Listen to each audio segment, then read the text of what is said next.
Ed Glick, and I've been a nurse since about 1987. I worked for 9 years in the Regional Mental Health Psychiatric Unit at Good Samaritan Regional Medical Center in Corvallis, a separate psychiatric unit for inpatient emergency care.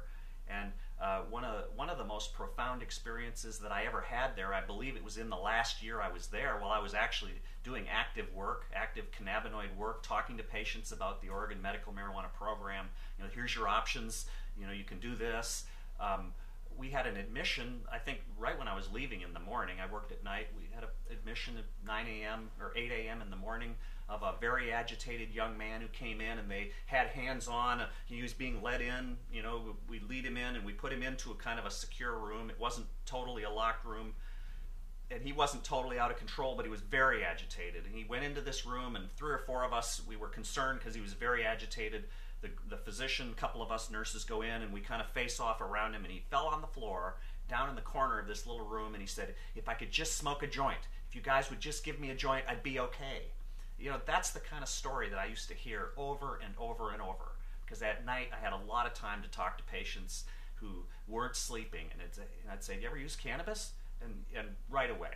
And what happened, because of the stigmatization of patients, it basically has pushed these people out of a sense of trust of the medical system. And that's one of the big problems with our medical system today, is the actions of our medical system actually push away.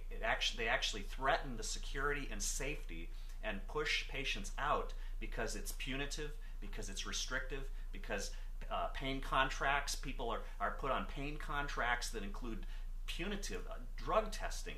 And in Oregon still, if patients who are on pain contracts come up with positive cannabinoids, their pain specialists will actually fire them.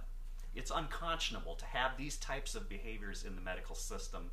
And so that's kind of the context which got me involved over many, many years, is to hear these horror stories of how cannabis patients have been treated, and often at the hands of the medical professionals whose ethical responsibility is actually to support, care for, protect, and encourage these patients to better their health. And so here patients are actually doing a relatively safe intervention, certainly safer than a lot of pharmaceuticals, and yet they're stigmatized, drug-tested, abused essentially by the medical system. And I think it really is indicative of a medical system that's out of touch with the reality of illness in this country. It's a profit-driven, pharmaceutical-driven, insurance company-driven, lobby-driven industry, and it's really lost sight of the core principles of caring for humans. And I guess that's why I love Mary Lynn so much, because and I don't think I've never been able to lose that desire to actually be doing nursing care for patients. You know, that patients are actually the reason why we exist. It's our duty as nurses to do anything that we can do to assist the process of healing and comfort. And the medical system that we have today just isn't there. It just isn't in that space. And I hate to think of what it'll be like in 15 or 20 years when we're all 70, 80 years old, looking for some sort of sympathy in a system that's basically being run by big money, because big money will never put patient needs first. There are likely 1 million people in this country who are using, there's likely 10 million who are using cannabis in some therapeutic modality, and 9 million of them are not registered in any medical program, but they're still using it, and they're still interacting with nurses and doctors. What brought more urgency to it was the recent formation of the American Academy of Cannabinoid Medicine, the AACM, which is the physician organizational system. And I think actually that jump-started the process, because a year or so ago, Dr. Bierman in California and Dr. Lucido started the AACM. They founded it, and Dr. Hergenrather, I believe, was also a founding member. And I said to Mary Lynn, you know, the doctors are on this. They're setting up their subspecialty, the AACM. Where are the nurses? Come on, we've got to do this. And so this is the time. We're a little bit behind the doctors, but we're going to kind of tie into them, and hopefully they can carry us a little, we can carry them a little bit, and kind of cover this educational issue. And as far as I can see, the two major priorities are to educate medical professionals. They're, bedside nurses, a lot of them have great sympathy and a fairly considerable understanding of how their patients use cannabis, and they have for a long time. Physicians are the same. Some of them, pain specialists or oncologists or palliative care specialists, well, they know that, somebody who's dying who wants to smoke a joint should be smoking all the joints they want to smoke. And so there's kind of a slow percolating of information. I think this is an inevitable process of codifying cannabinoid medicine, cannabinoid nursing into the mainstream medical system, and that's what we're trying to do, is bring this into the medical system where it should have always been, and not in a stairway out behind the back exit door, which is what nurses used to say is, to a Vietnam vet who's got PTSD, go smoke in the stairwell, just close the door, smoke. Well, that really isn't a very bona fide, medically supervised therapeutic regime from a standpoint of medicine. It is for the patient. And what we're trying to do is bring it out of this mystical shadow of nonsense, misinformation, which still exists in some respects, especially, like, for instance, the leadership of Oregon Nurses Association has never shown any particular affinity to this issue, and they've obstructed and stopped, and they've really just not stepped up to the plate even as much as the ANA. The ANA has issued strong guidelines in support of patients' rights to this treatment. Well, the Oregon nurses haven't ever done that. And so there's a tremendous vacuum still of education. We're hopeful to try that. We're hopeful to get nurses who interested in this. It'll be interesting to see how many are. My other issue with it is to act in some respect as an organization that represents nurses in a safety protective umbrella, because right now my personal experience is kind of an experience of a cannabis nurse who gets more and more involved in it, and more of actually holding up standards of care, which is what I was doing at the termination of my RN career, documenting. I'd ask patients come in to the emergency psych unit and say, I'm smoking a joint every night to go to sleep. That's a very relevant piece of medical information, and by the standards of documentary care of the nursing profession, we're supposed to document important, relevant medical information about a patient. These are important issues, and so I started documenting these things, and I very quickly ran into an institutional roadblock where they really didn't want to deal with it. They didn't want to hear it. They just didn't want to be involved with it because of the stigma. Mm-hmm. And so I think the other big issue is to have an organization which destigmatizes nurses and other care providers who are actively involved in this.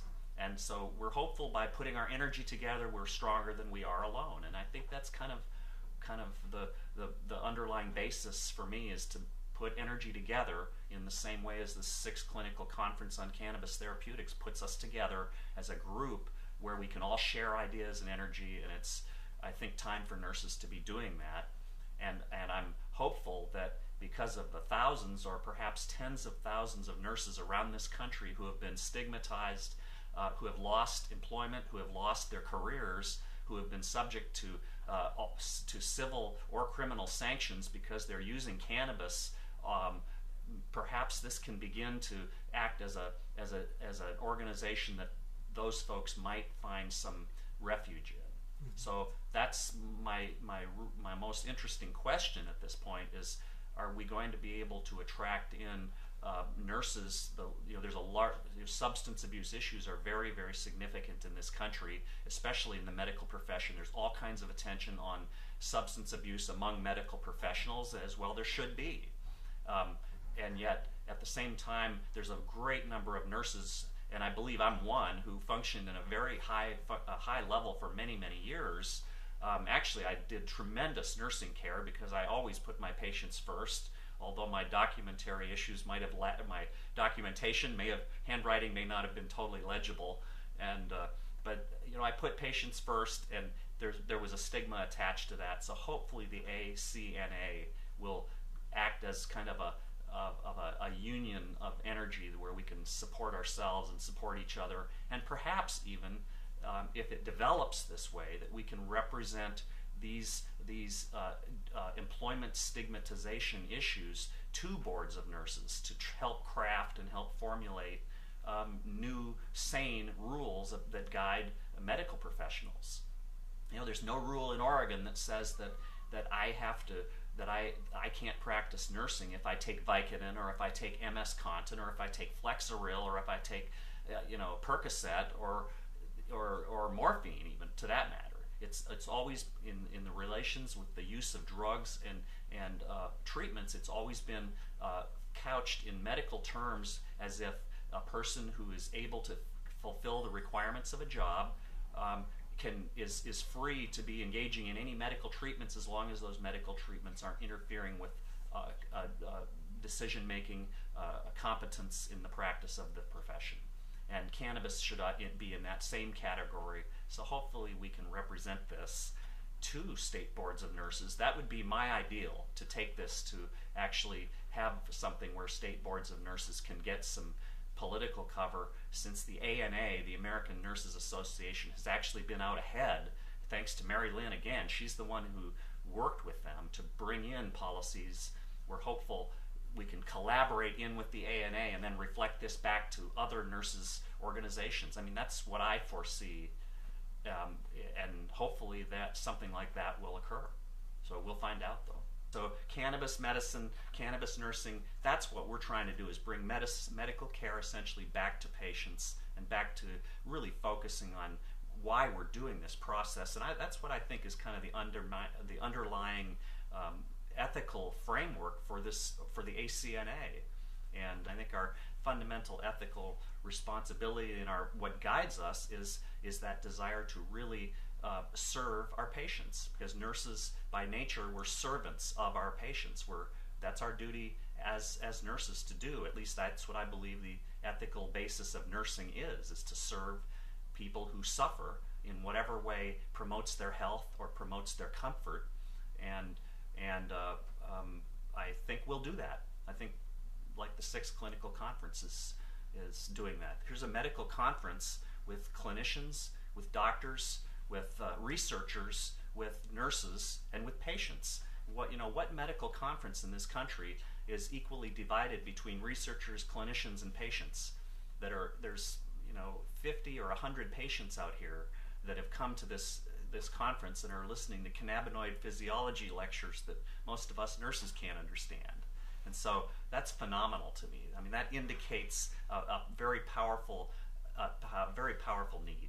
And when patients are showing up to a dry medical conference, there's something going on. And so that's kind of the energy that we're hoping to transfer over, in my opinion. And I think Mary Lynn would probably agree with me there. And so, but that's excellent. Good. Yeah. I mean, that's as clear as I can say it as far as why I'm doing what I'm doing. Well, it's fabulous. Very good. Thank you, sir. I appreciate Mark, it. a pleasure. So, yeah, thank you.